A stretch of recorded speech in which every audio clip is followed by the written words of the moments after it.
Memasuki masa kampanye tenang, Satpol PP Kecamatan Surade bersama Forkopimcam dan Panwaslu Surade tertibkan semua alat peraga kampanye.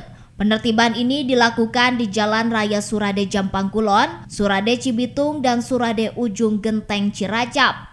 Dengan melibatkan berbagai stakeholder seperti Polsek Surade, Koramil Surade, Damkar Surade, Dishub Jampang Kulon, dan Panwaslu Surade membuat penertiban berjalan dengan lancar.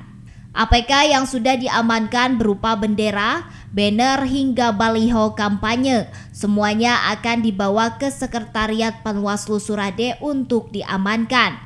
Kasih Tantib Kecamatan Surade mengatakan penertiban APK ini akan ditargetkan selesai pada hari ini dan tidak ada lagi apa yang tersisa. Untuk pembersihan jalur APK kami fokuskan untuk di jalur perketannya protokol. Iya. Itu udah diselesaikan berapa hari? Apa hari ini selesai apa gimana? Kami di sini target 1 hari selesai.